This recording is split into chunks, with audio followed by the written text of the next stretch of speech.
Hello, this is Crystal Racing with my best drivers list for the past 5 years. Now, of course, I already printed out my list of who I think the best drivers of this year, 2024, were for this F1 season. Max in front of Alonso, in front of Hulkenberg, because let's be really honest, I don't find the current grid of drivers to be very impressive.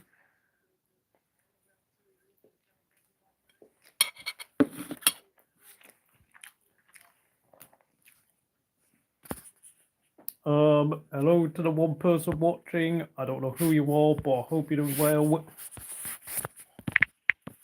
Let's get on with this list.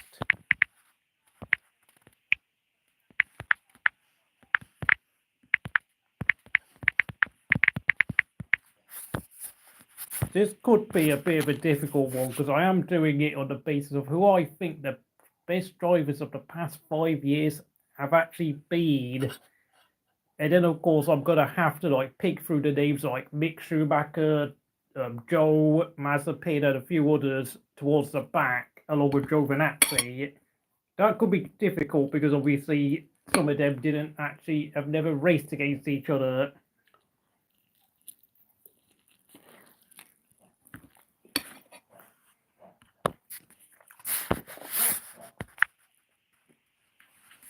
So let me get on with number one, who I think it has to be this man. Of course, some might start at the back, some might start at the front, but I've decided to start at the front.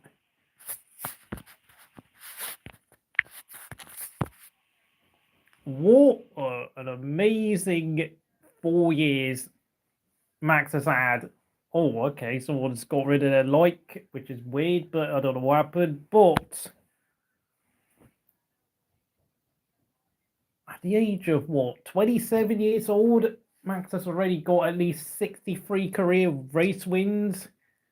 I'm trying to think. Up until 2020, I think Max only had 10 career wins or something like that. In the past 4 years, he's picked up 53 wins, which is mental. And you have to realise only twice have Red Bull won the Constructors' title during that time period, which is remarkable.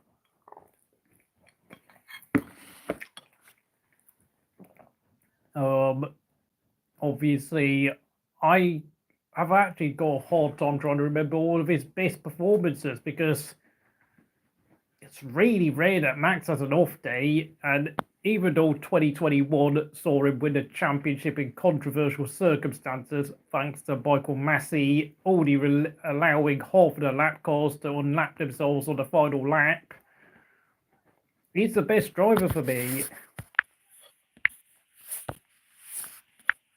And if you're new to the channel, please say hello.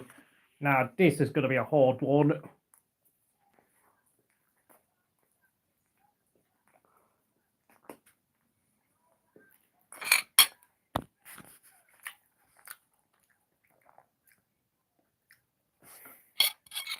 I'm trying really hard to think about this quite long and hard because I know who the best one is, but I'm debating who actually has been the second best over the last 5 years.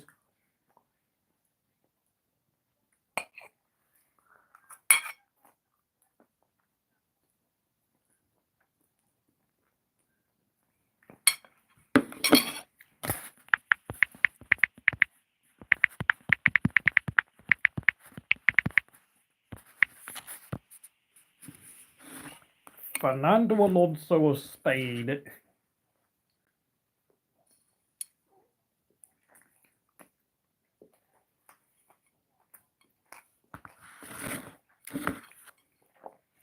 Obviously, he took a break during 2019 and 20. I think he did a good job when he came back with Alpine in 21. I know Esteban Ocon was really close to him, but he picked up his first podium in 7 years at the 21 Qatar Grand Prix.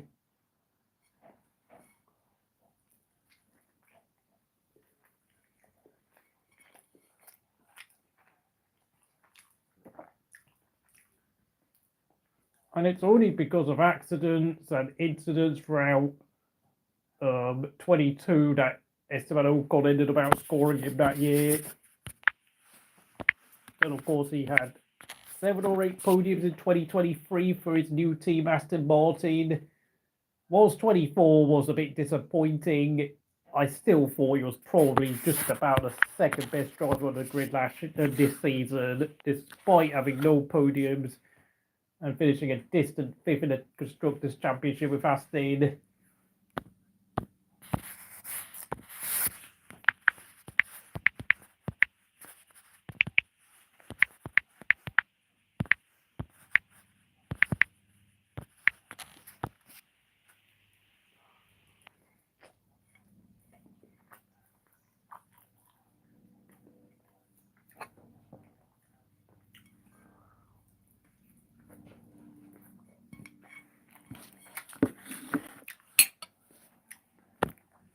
Next up, it is 7 times champion Lewis Hamilton. Still clearly one of the best drivers during 2020 and 21. Problem with Hamilton, though, is that his performances since 22 have really dropped off quite worryingly as well.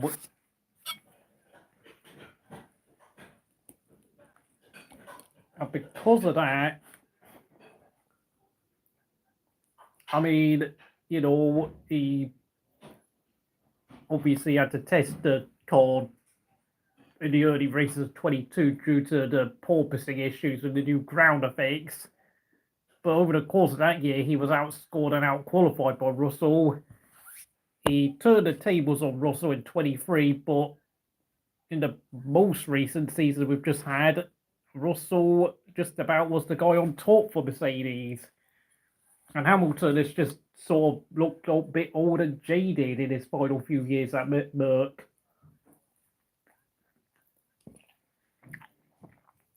Now, in contrast to Alonso, he's not had time to have a break at any point in his career like Alonso and Raikkonen did during their F1 careers.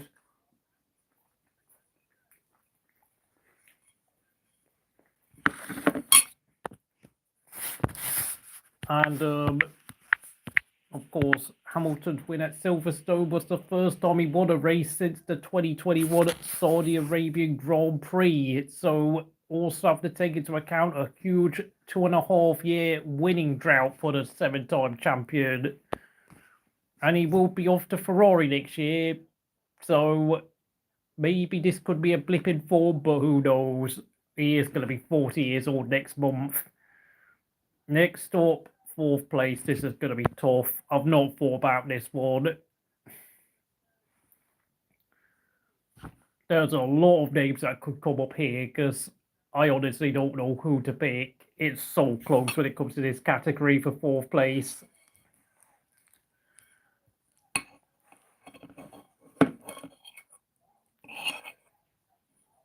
Now, he's only going to take 4th place by a narrow margin, but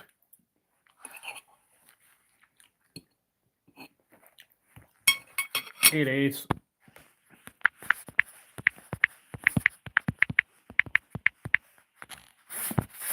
Lando Norris, who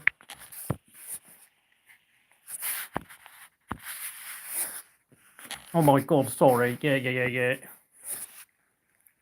Sorry, Madison, Benny, I couldn't see the comments because I messed up the comment setting. Hello there, say hello there, Keith, John. Obviously, I've not done an F1 stream for 3 weeks.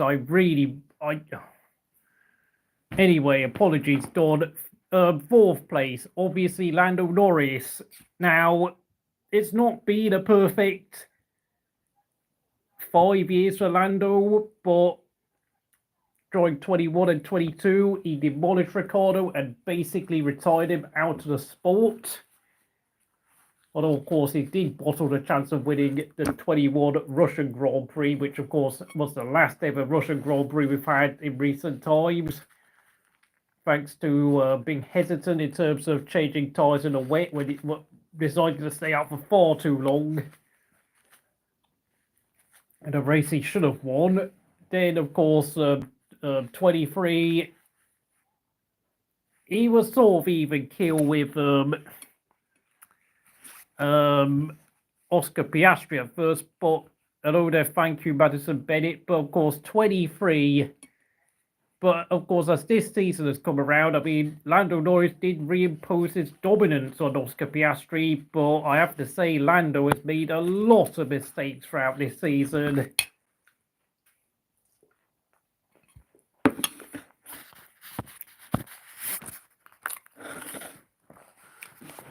But he did get the job done of winning the Constructors' title for McLaren, so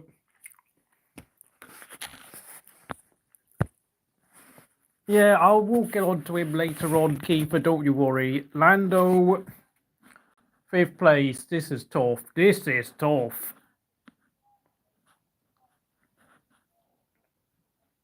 I have been thinking about this long and hard, but I think over the past 5 years, it must be this guy. Obviously, there was a 3-year win drought for Charles between 2019 and 2022 due to Ferrari not being competitive. But we have to remember, back in 2020, he absolutely pulverized Vettel. And of course, we have to remember, there were rumours that Vettel's Ferrari was being tampered with, just so that Ferrari could justify removing him from the team to replace him with Carlos Sainz. Having said that, Charles Leclerc did impress in a car that only finished 6th in the Constructors' title in 2020. Now, this is a tough one because I don't think Charles Leclerc has actually managed to even, well, really dominate Carlos Sainz apart from a few races here and there. But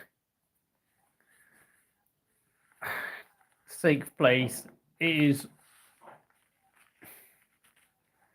I've been considering whether it should be him or another driver, but whilst I do think he's hit his peak and he's never going to improve upon this, it is indeed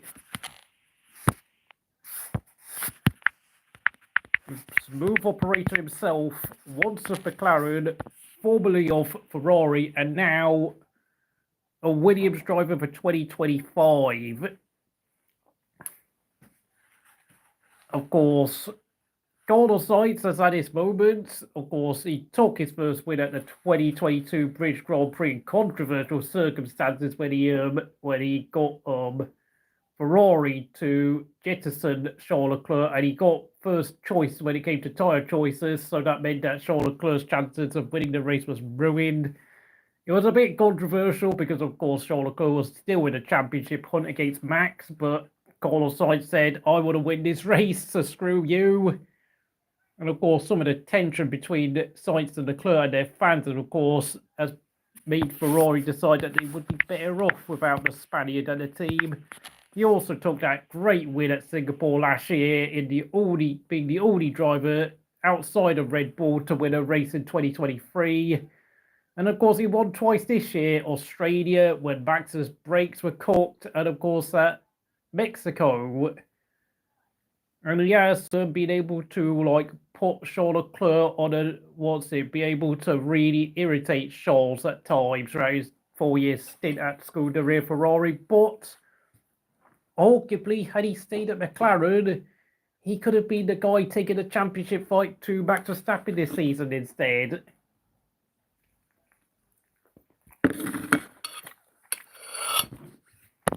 So that is Carlos Sainz in 6th place. Oh, this is tough now. This is getting really tough to judge. But for me, it has to be George Russell. For me, without a shadow of a doubt, 7th place has got to be where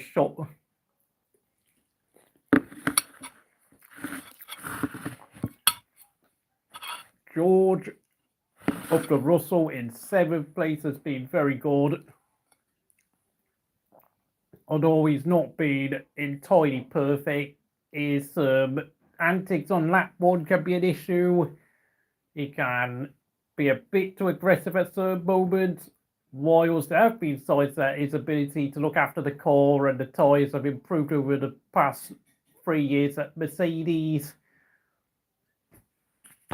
it is pretty clear that Total Wolff promoting Antonio Kimi Antonelli so soon is proof that I don't think the team really has as much faith in George as some might believe. And the fact that Lewis Hamilton over a race distance is still quicker than George, but George is rapid over one lap. That is his one true asset, but everything else definitely needs quite a bit of work on for Mr. Russell. He's won, how many races now? He had 3 wins. I think he won at Las Vegas this year. He won at Austria in fortuitous circumstances when Max and Lando collided. And of course, he took his maiden Grand Prix win back in the 2022 Brazilian Grand Prix for Mercedes. Although he arguably should have taken his first win at Bahrain in 2020 when, of course, a mysterious, oddly timed tyre puncture occurred. Although, of course, many people still believe that that was done to ensure that no one would question, journalists would not raise questions about the fact that literally anyone could have won a race in a Mercedes W11, which I still believe is the most dominant car I've ever seen in F1 history, full stop. Better than the Ferrari F2004, the Red Bull RB7, or even the RB9, and of course the Ferrari F2004, and of course many other Mercedes cars between 2014, 15, and 16. There are some people in a Peter Brook video ranking drivers saying that how the heck is Kimi number 14th? I don't know, that's going to be an interesting one, isn't it?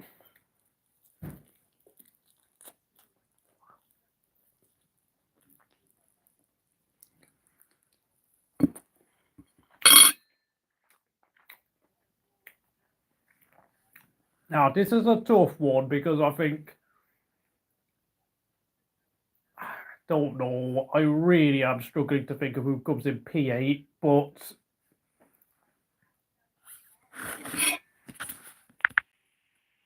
I'm going to go for my man next, Mr. Pierre Gasly. I think he's well and truly deserved this for the turnaround he's had since leaving the Red Bull senior squad halfway through 2019.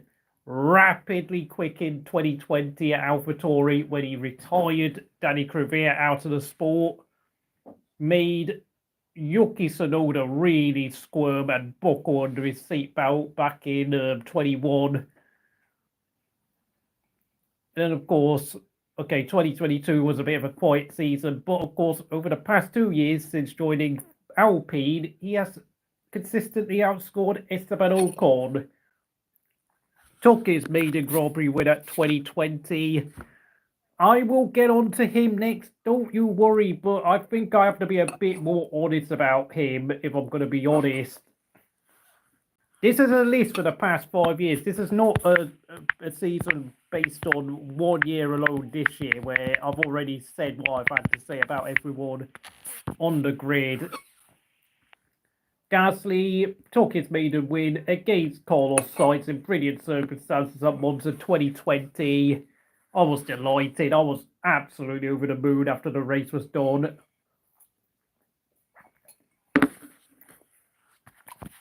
Thank you, Say. Thank you for agreeing with me.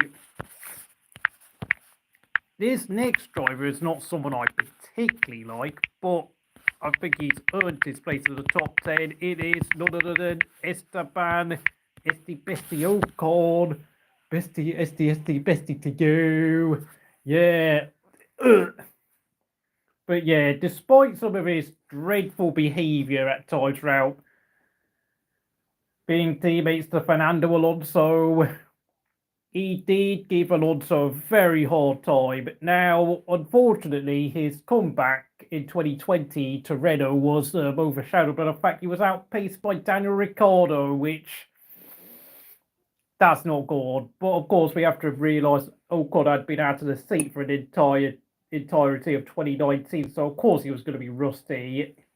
But there were a couple of glimpses, like the Portuguese Grand Prix, when it started raining, that Ocon could beat Ricciardo if the conditions suited him.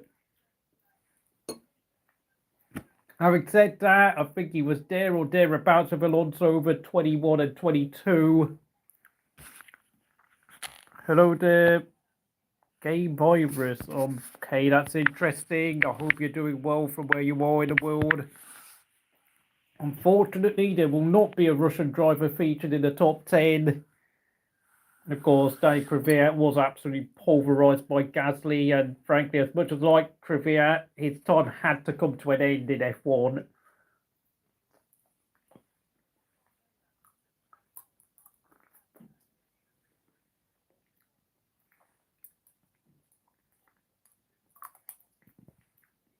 This is tough, folks. This is really tough now, because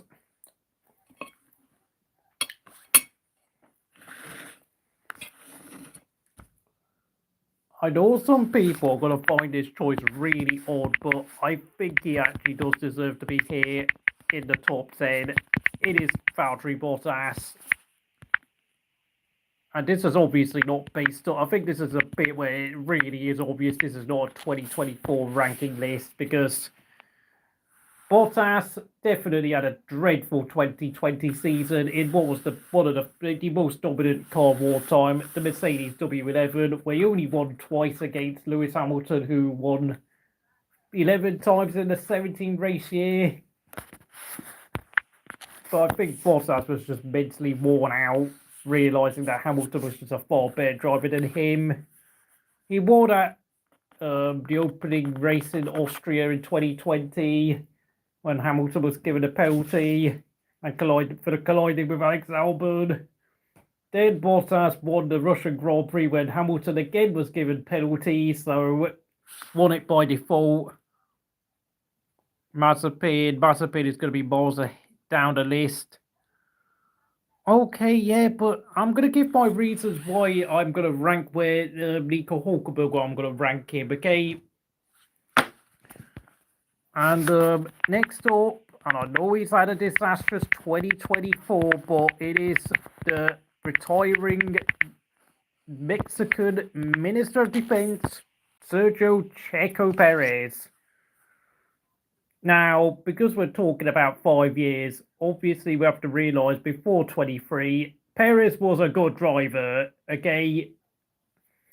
Now, a lot of Perez's problems with Red Bull comes to the fact that he can't really field a car, and he's not very comfortable with a car with a really aggressive front end.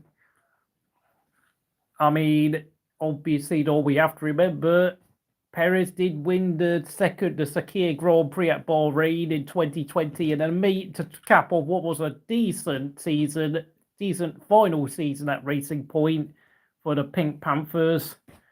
Although I have to say he was overshadowed in the first half of the year by Lance Stroll, who had a brilliant start to that season, I recall. But that was enough to earn Perez a move to Red Bull, where his blocking antics definitely played a role in making sure that Lewis Hamilton couldn't pull away in the Abu Dhabi Grand Prix in the final season finale in 2021. Although, of course, I think Michael Massey's role in allowing Max and Red Bull to take advantage of their new soft tyres probably played an even bigger role.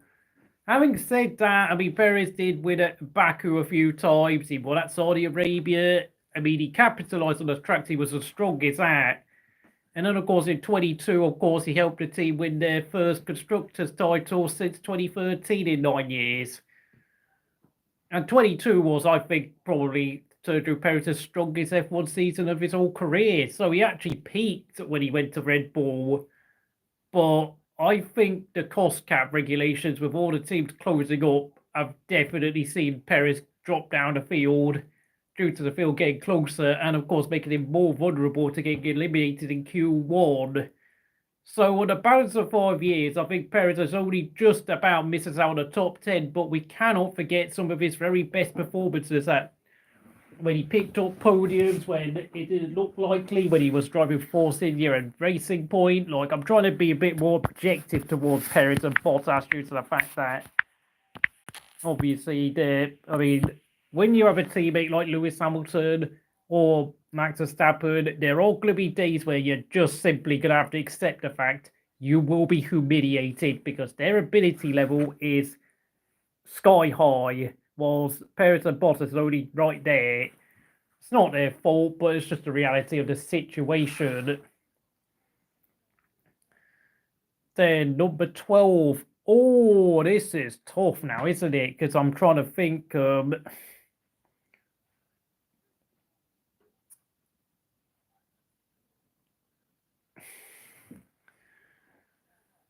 This is really hard. Yeah, but I think Bottas has picked up far too much criticism. It's just got a bit. I mean, the thing is, though, Bottas did win 5 constructors' titles in all 5 seasons. It was at Mercedes, so gotta give him credit where it's due. Like, he was more consistent during 2021, and even though he took Red Bull and Perez took the headlines for blocking Hamilton in the last few races of 21, which helped Max to win the driver's title. The constructor's title was won again by Mercedes for an 8th consecutive season. And you have to realise, even though Bottas is bang average, he helped Mercedes become the most successful team ever in F1 and have the longest winning constructor streak ever. I mean, we had some really weird scenes where we had Bottas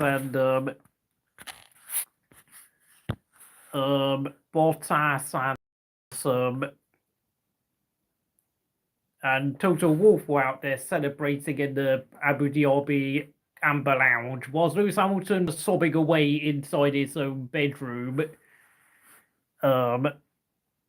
This is tough. This is really tough now because there's a lot of drivers I'm about to mention who only did about 2 or 3 seasons here, there, and everywhere. I really don't know where to rank everyone. This is tough. But number 12 is got to be the 4-time Weltmeister himself, Mr. Sebastian Vettel, who of course retired at the end of 2022. Can you believe? Great full 2020 season at Ferrari, but let's be honest, his car was getting sabotaged. We all know what was Ferrari didn't want him around anymore. But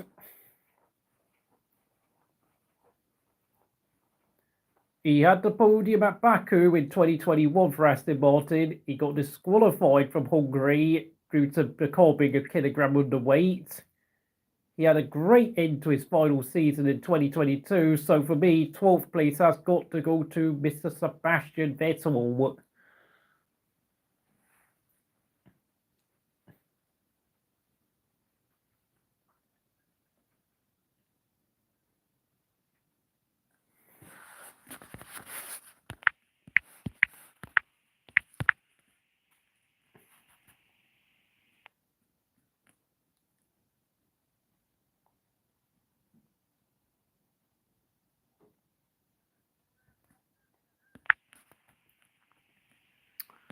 Oh my god, I'm going to get onto him soon, but I know some people might be a bit confused by this, but I would actually put Oscar Piastri in 13th place.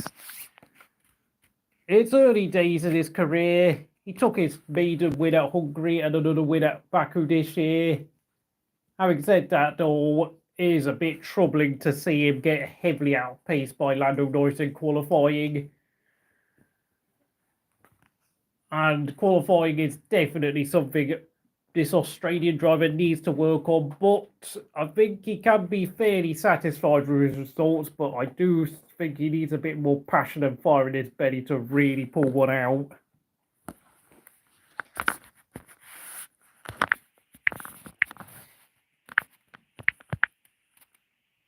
Next up, and I think this guy really deserves to be in the top 15, it is, of course, none other than Mr. Nico Hulkenberg. Now, I know on my overall list, my 2024 list, I ranked Hulkenberg 3rd for this season alone.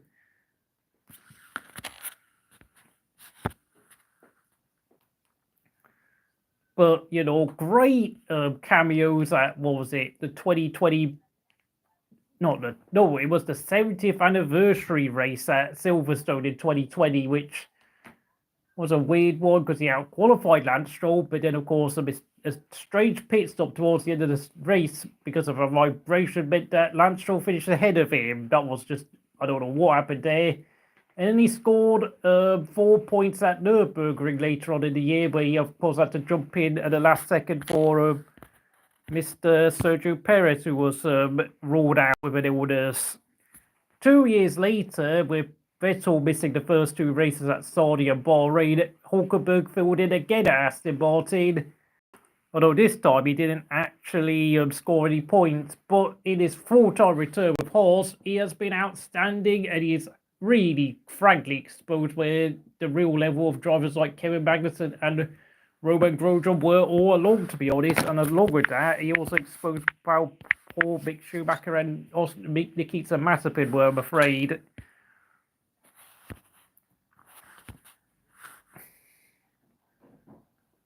Unfortunately, as a Kimi fanboy, I mean, all I'm now beginning to realise is how far my own favourite driver is falling down this list, but I will get onto him very soon. But Alex Albon, I think, does deserve a shout in the top 15. Disastrous, horrifically bad 2020. But he still did get 2 podiums at Red Bull, which I think, when you take his performances and results relative to how competitive Red Bull were, which they finished second in the constructors, but their car was consistently 0.8 of a second slower in qualifying compared to the all-conquering Mercedes W11. So getting 2 podiums was probably about as good as it could get for Alex Albon, despite the fact that I actually ranked him as my Reject of the Year award, which has now been renamed the Fraud Detection Zone award. But since coming back to F1 with Williams in 2022, he destroyed Nicholas Latifi, and he completely pulverized Logan Sargeant. And of course, in 2023, he scored 25 points in single-handedly dragging Williams to 7th. Which oh my god, okay, I don't know. DAS, yeah, Mercedes had DAS, the dual axis steering system. Of course, it was a Mercedes' DAS. DAS was immediately banned after 2020 due to the fact the FIA didn't want all the teams spending a lot of money on all the cars on developing DAS. Due to, of course, now we have the cost cap regulations, which is, of course, there to make sure that the smaller teams can catch up and not fall behind as horribly as before. Of course, Cadillac will be coming to F1, so I do wonder how Cadillac, which is really Andretti coming to F1, but of course, Michael Andretti was forced to step down due to the, I don't know, was it the shareholders having problems with Michael Andretti, or was it Michael Andretti not being seen as a suitable leader for an F1 team? I don't know. But of course, Alex Albon deserves a place in the top 15.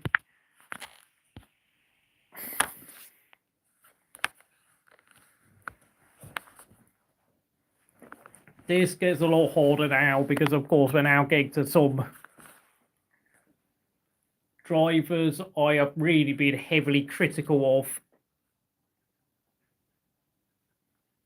This is tough, but...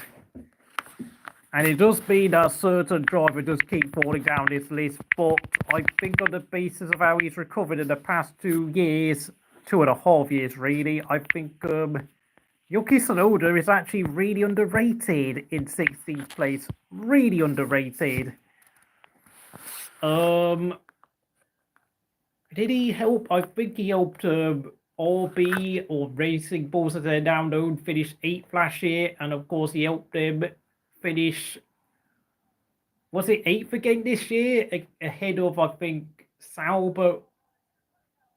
No, did he finish 9th? I have no idea, but 6th for Alpine this year, 7th for Haas. I know Sauber finished 10th. Yeah, I think obviously RB just about beat Williams for 8th place. So Yuki Tsunoda, I think, has been very even keel with, of course, his former Red Bull junior counterpart, Alex Albon, surprisingly enough.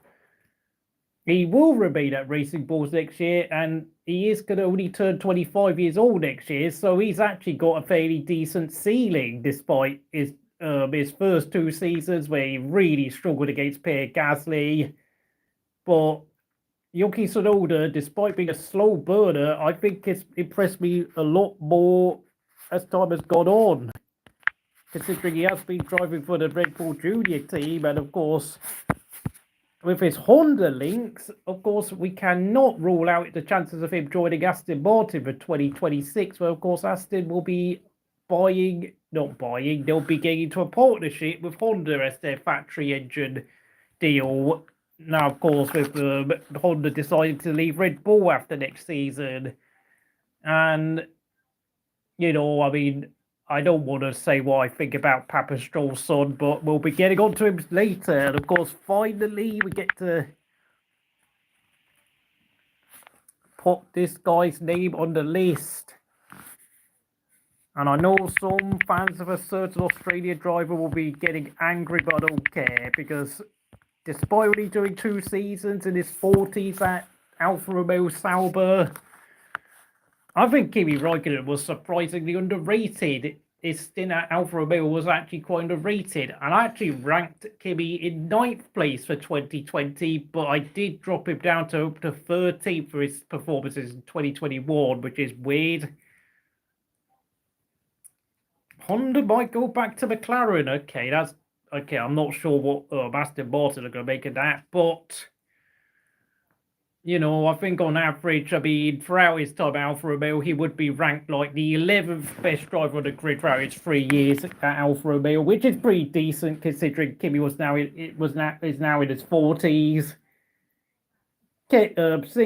Scored 4 points in 2020 and could have finished on the podium at the the Emilia Romagna Grand Prix at Imola had the team kept him out for the safety car, where with, of course, Verstappen having that tyre puncture, I think Raikkonen had a chance of getting a podium had he stayed out had he decided to pit when the safety car came out for the Max Verstappen tyre blowout. And I think he would have had enough in his pocket to keep Daniel Ricciardo in the Renault behind him to get that what should have been his final podium ever, of course. Because Alfa Romeo pitted Kimi Raikkonen before the safety car, he ended up finishing 9th, ahead of Giovinazzi. So, yeah, whatever. But, of course, thanks to Kimi's performances over the 3 years he was there, Alfa finished 8th in 2019, with Kimi scoring 43 of Alfa's 57 points.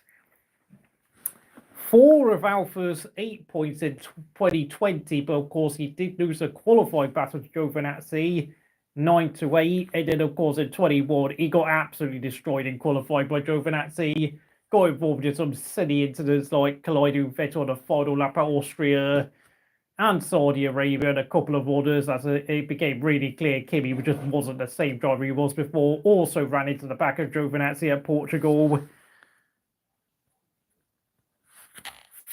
What the hell, mate? Like, come on. Like, I'm talking about the last 5 years. Like, if you want to talk about the last 15 years, then maybe I would put some of the names you mentioned a lot higher. But I'm talking about the last 5 years alone, and I'm taking up into account the fact that some of the younger drivers that have been ranked higher are a lot less experienced, hence why they get ranked higher. I'm sorry, those 3 names you mentioned have not been impressive at all, really not, and I will explain why soon, because... And don't even try and pretend and I do get the feeling there are a lot of people saying that Lance Stroll is a good driver because they happen to be Sebastian Vettel, Perez, or even Alonso fans, and that, when you criticize someone like him, that some of them think that you're also criticizing Vettel, Alonso, and Perez in a backhanded way, but when in reality, I am criticizing Lance Stroll as an individual driver, regardless of what anyone else, like his teammates or his team, have been doing in the last 5 years. I mean, but I will get on to him very soon because we are now heading to 18th place, where this is a really odd one to do, but I think he just about stays in the top 18 because he did win a race at the 2021 Italian Grand Prix for what ended up being his final Grand Prix win, and McLaren's first win in about 9 years at Monza. Of course, even had Verstappen and Hamilton not collided, I think Ricciardo would have won the race, and credit to Ricciardo, he was fantastic that day at Monza. But whilst he still was a top driver in 2020, I think it's safe to say, I don't really want to go on about it, but the past 4 years, Ricciardo has completely lost it. Of course, the brakes at McLaren didn't suit his style. Of course, he couldn't get his head around driving an understeering car. Then, of course, the tyre changes for 2022 was the front tyres being made smaller to avoid the ground effects becoming too overpowerful. Meant that Ricciardo struggled more with the increased understeer, and let's face it, he's never been the same driver since.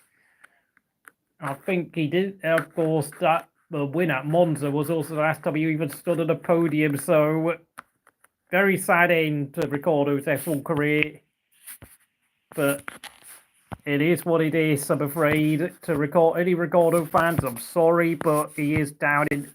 I will rank him 18th for what he's done in over the last 5 years. He's just not the same as what I thought he was.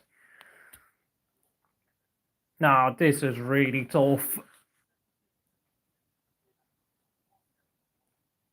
But I think this guy just about squeezes in narrowly, and of course, please remind me if I forgot any days, because of course I am going to be. There could be up to like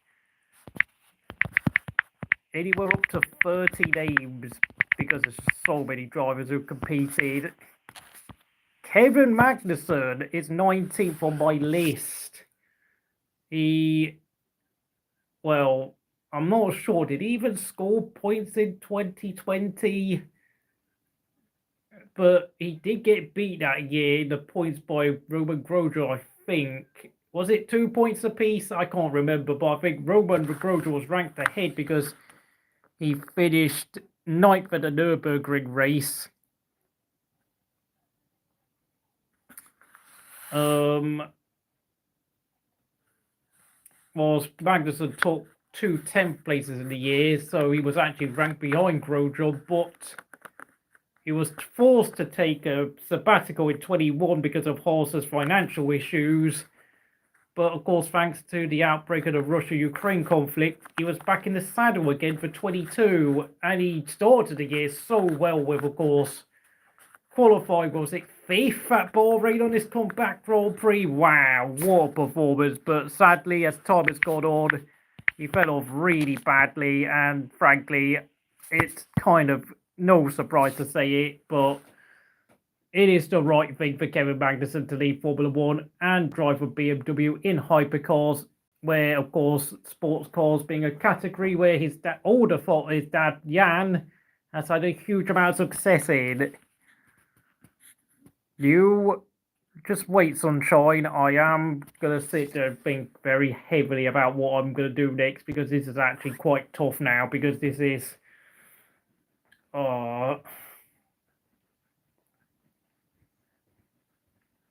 hello there, Mehmet Hat. I hope you're doing well. I'm not going to say who's coming next, but I'm going to type it in. This is going to be I know some people might go mental. Despite all the criticisms I've aimed at him, it is the great meme himself.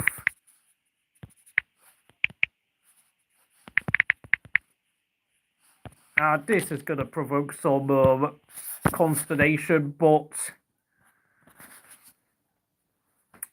Lance Stroll just about clinches a place in the top 20, because we have to remember the first 8 races of 2020 did see Lance Stroll emerged from the pandemic with an amazing start to the year where he was outpacing Perez. He qualified third at Hungary and finished fourth in the race. And of course, later, there was also a podium at Monza, although he could have won the race. But then, of course, he had that horrible accident at Nürburgring and Mugello, which, of course, kind of derailed his season. Whilst later on, he did get his first ever pole position at Turkey in wet conditions. His poor tyre choices in the race meant he finished down in 9th. But in the first half of 2020, Lance Stroll was actually impressive. Like, I was actually surprised. I actually gave him a lot of credit in 2020. But sadly, of course, with Vettel joining Aston Martin for 21, Lance did keep up with him in quite a few races, but I think, as 22 came along, then Lance started to take his eye off the ball. In 21, his best race was obviously this 6th place finish at Qatar, but 2022 came around. Even though Vettel was retiring from the sport, Stroll just really looked lacking energy or drive or purpose. And then, of course, when Alonso arrived at Aston Martin, he just totally lost his confidence and morale. And let's be really honest, with Lance Stroll really struggling in qualifying, I think qualifying 20th at least about 5 or 6 times now in the past 2 years, he very much has, frankly, just now become a massive laughing stock on the internet. So this is getting much tougher now. I mean, I'm thinking hard about who I'm going to put where.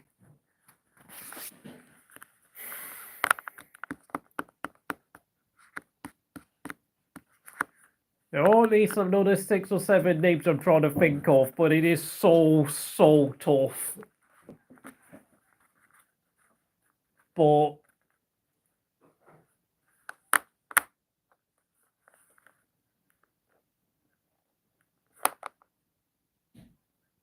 I think, and I know there's going to be a slap of recency bias about this, but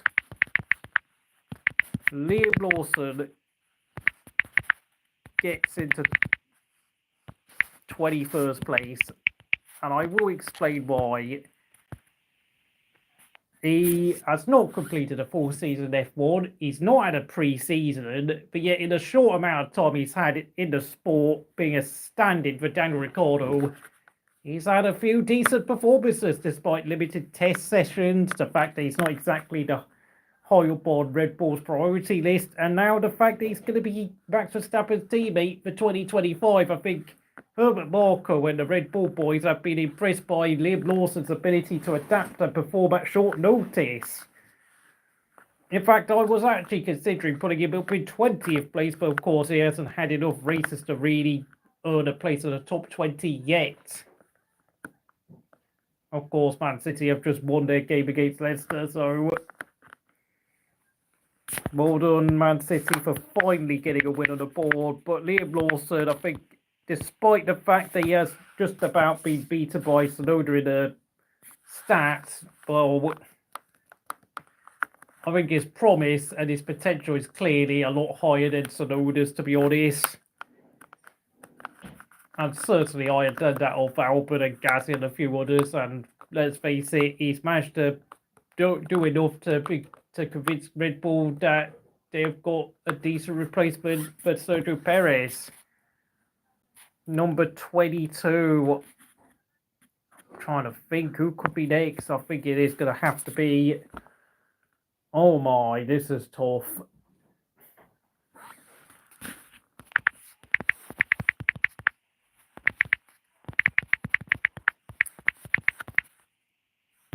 Actually, no.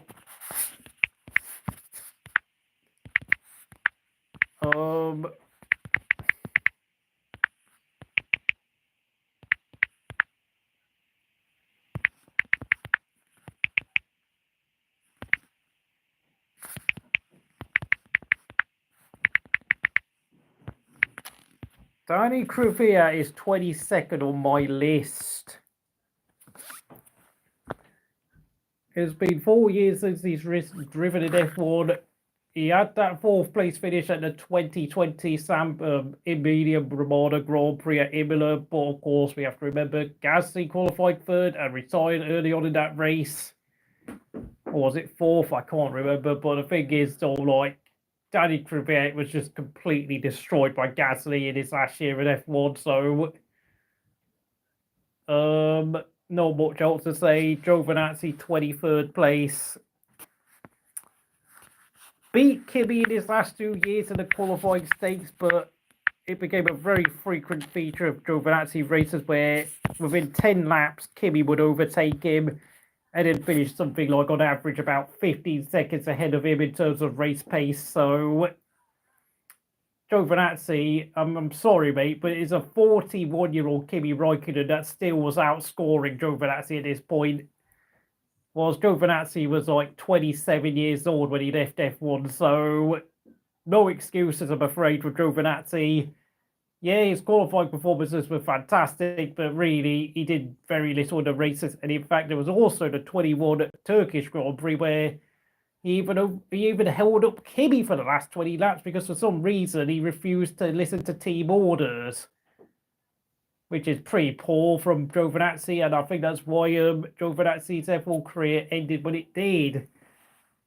So, you know, not consistent enough, not a team player, and frankly, I can't even feel sorry for him, but because, you know, he's been able to go on to Ferrari's WEC Hypercar program and win the 2023 24 Hours of Le Mans, so really, he's had more success outside of the sport.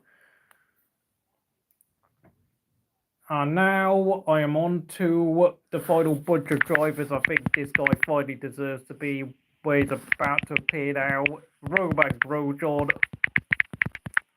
Yeah, I think it's safe to say Grosjean was pretty much deteriorating towards the end of his career at this point. Not much else to say about Grosjean. Of course, he did obviously bow out after that horrific crash at Bahrain. Very sad circumstances. He obviously moved on to IndyCar racing, where he did score a few podiums, but he still hasn't won a race there either. So it's not like Grosjean can have any case to say that he was horribly mistreated. I know there were stories about how Kimi was picked over Grosjean to go back to Ferrari, but Grosjean was just far too inconsistent, and he still hasn't improved since moving to IndyCar racing. So, you know, yeah, on his day, he could be very quick and get a good result, but those days were nowhere near frequent enough for anyone's liking. This is going to be so hard to do now, the back end of this list, because who has recently driven in the sport? Logan Sargeant, Zhou Guan Yu, I don't know, mate. This is so hard. Mick Schumacher, Latifi, Aiken, Fittipaldi. Oh my god. I am really stuck now on 25th, but I think 25th place probably, and I think this, oh yeah, Nick De Vries, oh yeah, how can I forget? Mr. Colapinto, that is. Okay, he started his career off extremely well in the first 4 races of his F1 career, but he has dropped off. So, unfortunately, 25th place is about as high as I can rank Colapinto, I'm afraid. I mean, he had that audacious overtake at, what was it, at the Singapore Grand Prix. Was his Grand Prix debut where he screamed past the inside of Alex Albon, who was absolutely shocked.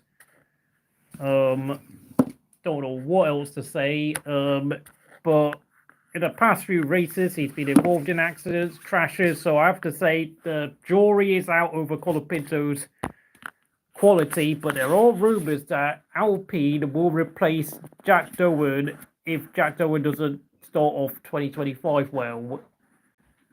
So I think this is going to be a matter of now picking who's the worst driver. I think instead of listing everyone's names down, because I can't be bothered with picking who's the worst driver, I think we should just go straight to it now. it is simply the Russian nutcase himself, Mr. Mazepin, who has to come last. I'm not even going to bother coming out with everyone's names, of course. Ollie Behrman, I mean, he spun in that race at Brazil. I mean, he's only had 3 races, and frankly, that's enough. That's not enough data for me to really judge where Ollie Behrman comes. I think he's going to have to sit outside the top 25. But Nikita Mazepin definitely comes out last. I think 26th place.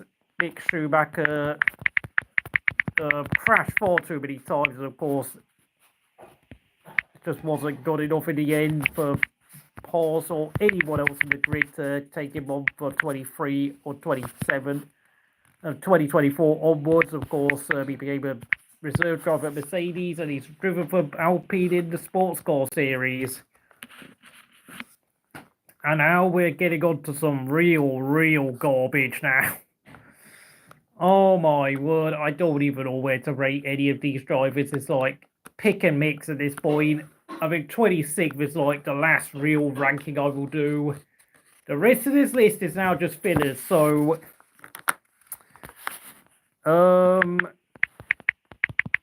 Nicholas Latifi in 27th place. Of course, he did score points at races like Hungary and, of course, Japan to save his blushes. But he will forever be known for that crash at Abu Dhabi, which decided the championship in dubious circumstances. No disrespect to Max Verstappen, but that's just how it is.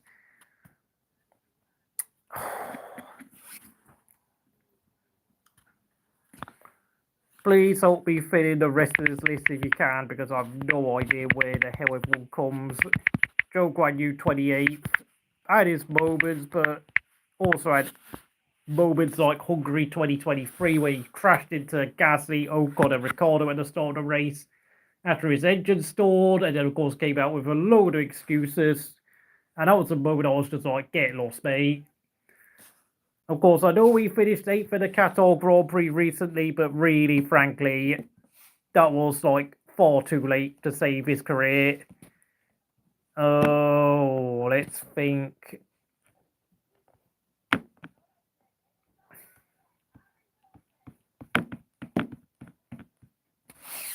Now, there is another name I think some people forgot, but I will be mentioning him because I know he only lasted about 10 races. Logan Sargeant, 29th. And then, of course, the 2019 and double Formula E champion, Nick De Vries.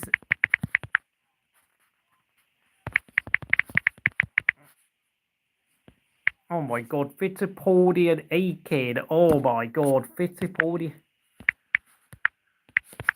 Dude, I think with these two, it's like, I'm not even sure whether I should include them, but I'm just going to list them anyway. But it's not exactly their fault where they're ranked, because they only had, oh well, Fittipaldi raced once at Sakhir. And of course, Fittipaldi did fit in for those 2 last races at Brazil, Bahrain and Abu Dhabi. I don't know who else has raced in the sport in the last 5 years other than those names. Oh yeah, forgot his name. Oh my god, that's crazy. That is crazy, folks. Sorry. Oh my god, now I'm going to have to... How can I forget?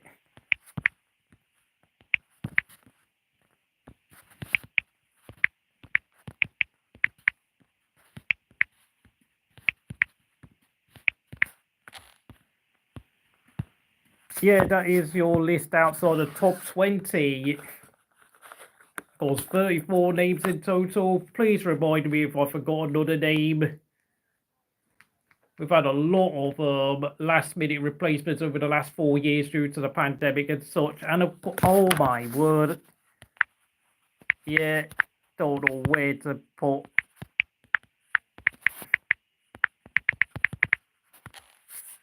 I think for the last 3 drivers, this is not a reflection of whether they're actually any good or not, but I mean, the thing is, they all came in at the last second, so I think the real criticism begins when you get up to Nick de Vries, 31st place, scored points on his Grand Prix debut at the 2022 Monza Grand Prix, standing in for Alex Albon. Then, of course, Sargeant, really poor, but of course the only reason why he gets away with where he's gets ranked above de Vries is because he's a much younger, less experienced driver. Zhou had his moments, but of course in 2022, his first season, he only scored 6 points in comparison to Bottas's mammoth 49 points. Alfa Romeo did succeed in finishing 6th in the constructors, but they really should have beaten Aston Martin by a bigger points margin. Yeah, I don't think Logan Sargeant was ever good enough for Formula 1, so who cares? The TV, solid enough, considering he was clearly a paid driver, but sadly, what happened at Abu Dhabi will forever be his legacy in the sport, even though it's not deserved at all, but of course we all know LH44 are nutcases, absolute nutcases, cannot, I mean, they're even crazier than Lando Norris or Daniel Ricciardo fans put together. So really, it's the big losers on this list have to be Latifi, Zhou, Logan Sargeant, de Vries, and of course Nikita Mazepin, who's been put at the back because of the fact that he was regularly out-qualified by Mick Schumacher by 2 seconds a lap, and he was often on the verge of being lapped by his own teammate, especially in the first half of the season at Haas, and of course, let's be real here, folks. We all know why Nikita Mazepin got a seat, and then, of course, what happened with the conflict in Ukraine obviously ended his career. So, thankfully, of course, I think for Haas's sake, obviously, I think it's done them a lot of good PR to get rid of Mazepin when they did. And, of course, can you just imagine how badly Haas's 22 season would have gone had Mazepin gone with Magnussen not returning? Thank goodness. Well, I mean, I suppose in many ways, if we're going to be... okay, I know the joke's going to be a bit dark, but in a sense, at least the conflict got rid of Mazepin's arse kicked out of the sport. I'll allow you to look at this list for another 10 minutes, of course. I'm not going to say any more. I know the football games are now coming to an end.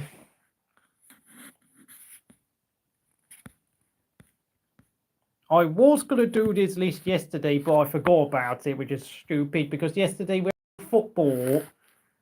No football to watch, which is, well, okay, we had football going on in Scotland, but... I mean, sorry, I don't know anyone who's actually watches Scottish football, unless, of course, it's Celtic and Rangers. See you on the Derby stream. Yep, enjoy yourself. Of course, we'll be taking a break for another hour or so. You too, John. Of course, even though I did criticise Lando a lot, I think he has been pretty good for the past 5 years. Destroying Daniel Ricciardo, keeping himself ahead of Oscar Piastri, keeping up with Carlos Sainz in his early days at McLaren. Lewis Hamilton drops to 3rd due to his struggles in recent years, but I think how he performed in his final championship winning year in 2020, and of course, narrowly losing the championship to Max, still allows him to stay in the top 3. Alonso has been very good despite being in his 40s, getting podiums at Aston Martin, when most drivers have well and truly kicked the bucket when it comes to their careers. Lots of red cars in the lower leagues, I've got to say. I think Oscar Piastri's been okay, but he's not exactly been, like, super impressive, to be honest, and I think he has a lot of work to do. George Russell, if he can really, like, straighten himself out, he could potentially do a Nico Rosberg one day, but he needs Mercedes to be firing on all cylinders and sort their car out. Carlos Sainz, I think, will never drive for a top team again, despite doing well at Ferrari, but he is now 30 years old, and I think it's just, with the amount of young talent coming through, I think that's the last time we will ever see Carlos Sainz win a race, which was, of course, the Mexican Grand Prix, unfortunately, but I think Williams, Albon and Sainz will be a good partnership for everyone involved. Albon had a fantastic 2023 season, but this year he's dropped off a fair bit.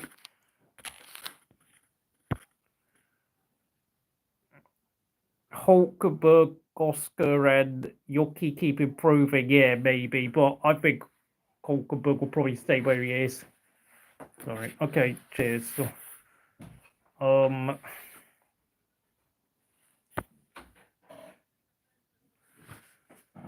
What else is there? Perez and Bottas. Well, I think Perez and Bottas could drop down the list, to be honest. Those two, I mean, they're both out of the sport for next year, so I think Bottas still will go down in history as one of the most underrated drivers in the sport's history, and I think in a decade's time, people are going to realise how good both Sebastian Vettel and Kimi Raikkonen actually were in their full careers. Like, I know in recency bias has been very, very mean towards both of those drivers, along with Bottas, but those three will definitely get a huge reputation boost when we get to see how the replacements get on at their respective teams. Like, we've already seen, like, Bottas struggle at Alfa Romeo along with Zhou / Sauber, obviously.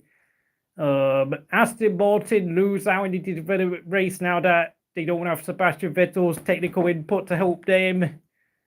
And it will be interesting to see if Adrian Newey can arrest the decline with his arrival next month.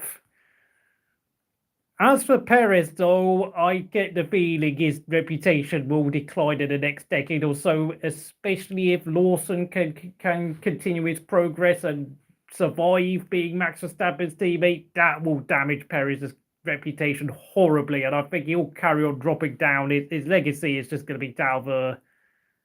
Honestly, a pure midfield driver who only got a top seat because of the fact that everyone wondered whether there was a chance he could become good, which the answer turned out to be a solid no, despite doing well in certain parts of 21 and 22. I think for a team that's won 4 drivers' championships with Max, but to only have 2 constructors' title is all down to Perez being very poor, to be honest. At least Bottas helped Mercedes won 5 constructors' title at Mercedes and helped them earn an 8-year consecutive constructor streak, which is impressive no matter what you really think of Bottas as an individual driver. Very Barrichello-like at times in terms of his pure consistency. And I know I ranked Bottas down in 15th place for the drivers' ranking in 2020, but he just wasn't very good. But at least he never ended up in Perez's place, where had I actually done a full list for 2024, which I might do in a few days, I think I would probably rank Sergio Perez down in 20th due to the fact he only finished in 8th place for this season in the actual real-life Drivers' Championship. So he's been absolutely dreadful and probably one of the worst world champions teammates ever, along with probably Derek Daly for Keke Rosberg in 1982 at the Williams team, where Williams finished down in 4th place. Yes, 4th place. That was how bad Derek Daly was. And he already just about scored Carlos Reutemann, who only did 2 races, and of course Mario Andretti at the team, who also only did about 1 race or 2. Then you obviously have Dave Walker at the Lotus team in 1972, who scored 0 points, whilst Emerson Fittipaldi won the championship with 72 points. John Miles a couple of years earlier, who of course only scored 2 points, was Jochen Rindt, who was deleted before with 4 or 5 races ago, won the championship with 45 points, all 45 points coming from his 5 wins over the season, since of course only 9 points for a win was given back then. And maybe one of Jim Clark's old teammates, which I keep forgetting, should also be included on the list, but I keep forgetting his name. So, and of course, how can we forget JJ Leto and Jos Verstappen at Benetton during the 1994 season, where their struggles meant that Benetton finished second in the constructors' title, whilst Williams, who themselves also had a problem with their second driver, since of course we all know what sadly happened to Ayrton Senna, and then of course Coulthard and Mansell shared the second seat for the rest of the season, just about managed to win the constructors, despite the fact that Coulthard really had a hard time being a decent backup teammate to David Hill throughout the year due to the fact it was his first season in F1 as well. So, but having said that, David Coulthard did manage to earn a contract renewal for 1995 despite his own personal struggles. Williams did see enough potential in Coulthard to become a better driver though, so whilst the same cannot be said for Jos Verstappen, who was sent straight to a backmarket team named Simtech for 1995. And then after that, he went to Arrows, Tyrrell, Stewart, you name it. He never got close to a top seat again. And that's probably why, of course, he became such a disciplinarian towards Max Verstappen to avoid Max becoming a bum like he was. If you want to comment now at Crystal Racing, please like, subscribe. I will be here for 5 more minutes. Of course, if you want to comment, please comment. But, I think I've pretty much said everything I want to say. If you want to look at the rest of the list, if you want to watch the replay, you can. Of course, I've got the list out here.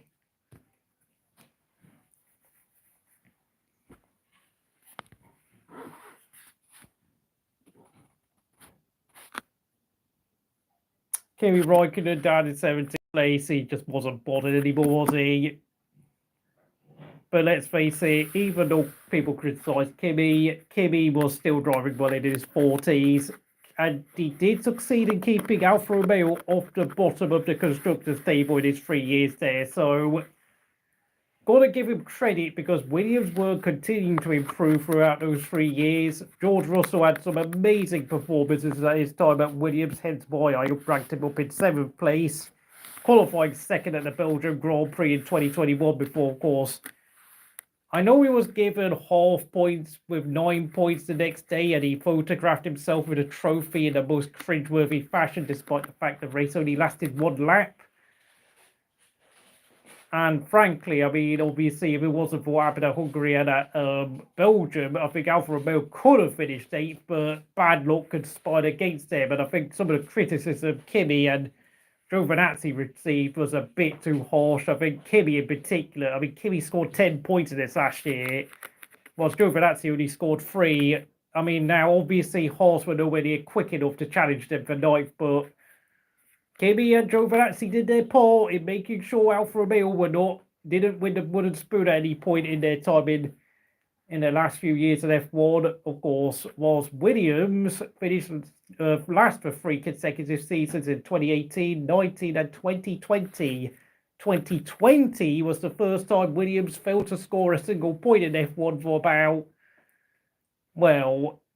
43 years, although of course we have to remember in 1977 Williams were using a customer car, and of course that was the first year when Williams Grand Prix Engineering in their current form appeared in the sport, because there was also an old team also named Williams competing in F1 beforehand, but they were called Frank Williams's Cars, which was of course Frank's old team, and of course tragically a couple of years ago Frank did pass away.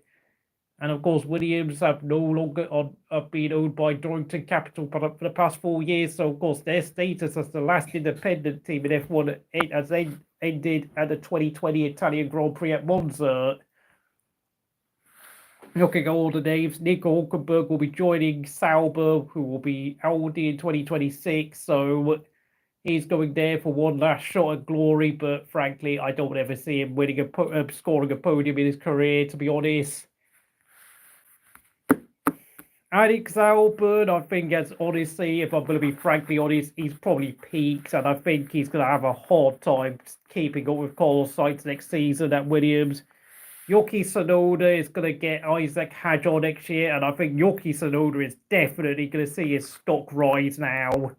Like, he's going to have another young rookie teammate which he can bully, and you have to realise Isaac Hadjar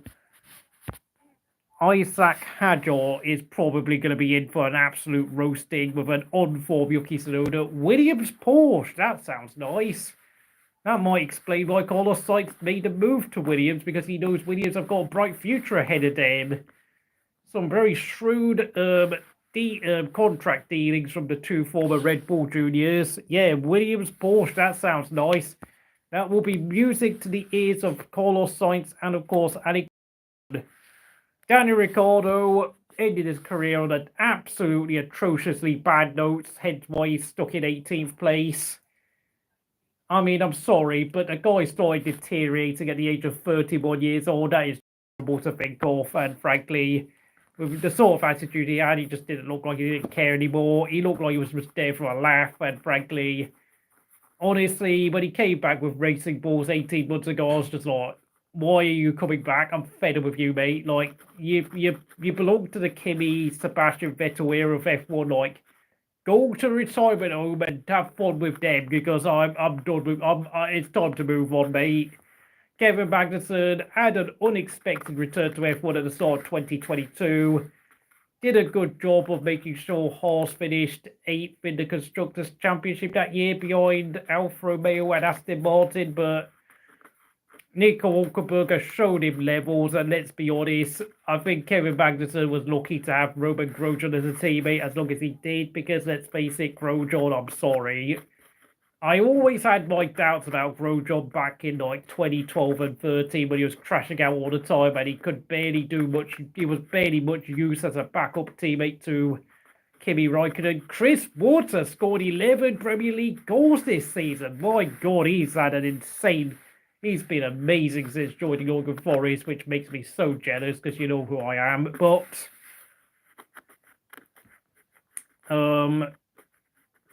Lance Stroll, great start to 2020, but has gradually dropped off completely and is now just a laughingstock and a meme on the internet. You know, the window licker.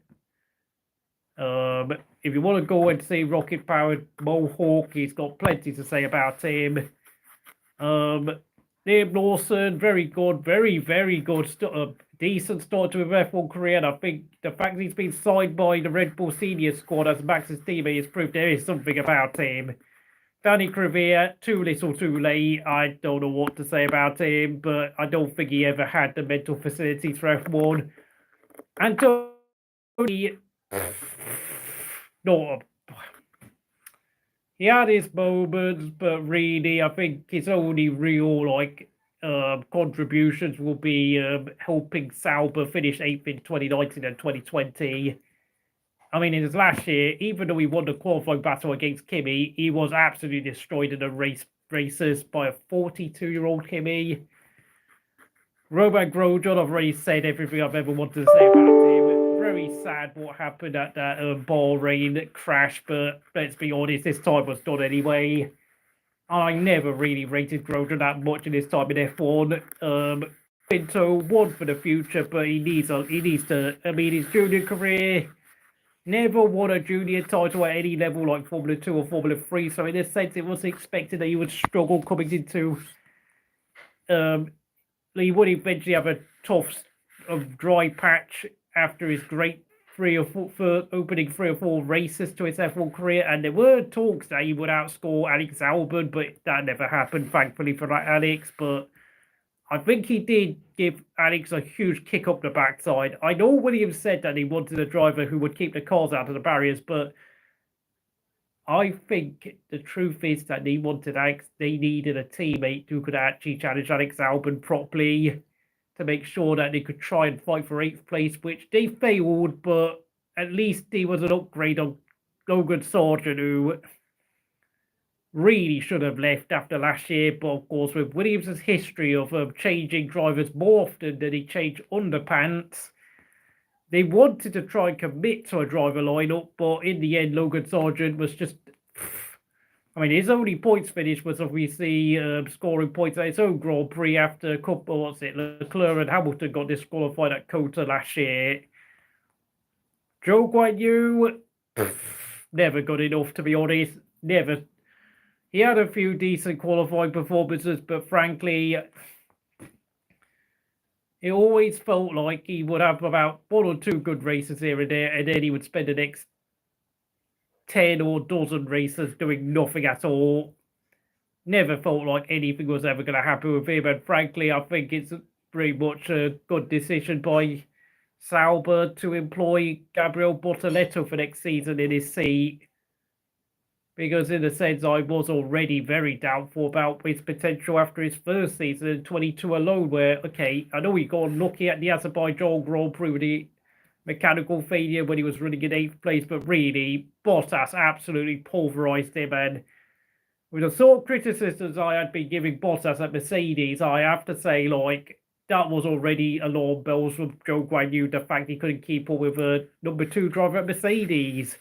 The TV did what he could do. Ollie Behrman impressed in his brief cameos for Ferrari and Haas this year.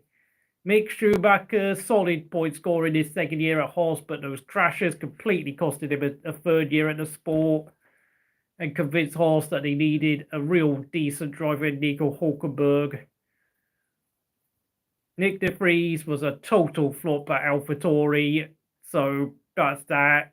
He scored points in his cameo at Williams in 2022 Italian Grand Prix and convinced Williams that he needed to replace Nicholas Latifi. Jack Aiken did one race at Bahrain, can't really say anything about it. Pedro Fittipaldi, 2 races at the end of 2020 as Roman Grosjean's replacement. Can't draw any conclusions there because he got beat by Magnussen in both races. Then, of course, Fitzjohan stuck to his task as bringing the car home in the last race, but really, he didn't show any flashes of potential, and I think he will be under a bit of pressure if he cannot get within, of course, half a second of Gasly in the first few races next year. So, and of course, the last driver, the guy from Russia, I'm not going to talk about him. And that guy is obviously the guy who then got kicked out of the sport because of the conflicts in Ukraine. And of course, I think out of all the 4 Russian drivers Russia has ever had, Danny Kvyat, Vitaly Petrov, and of course Sergei Sorokin, I think Nikita Mazepin is clearly the worst they've ever produced by some margin, and he is a contender for one of my worst ever drivers of the 21st century that everyone has witnessed. So, sorry, not sorry. If you want to comment with what you think of my list, please comment. But I think in 3 minutes' time, of course, like, subscribe to Crystal Racing, comment, do what you want. But I think in 3 minutes' time, I'm going to end the podcast.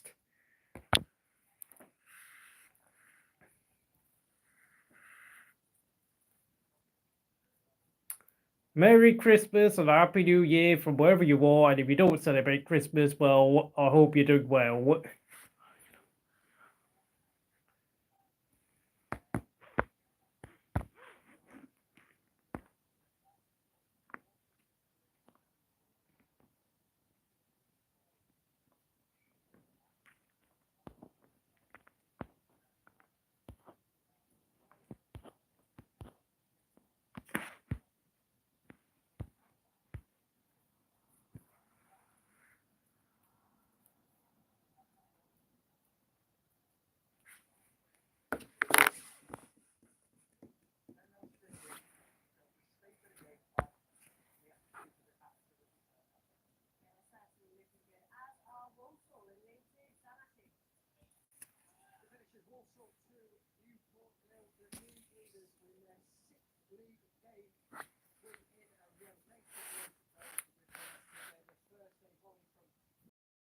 Yeah, agreed.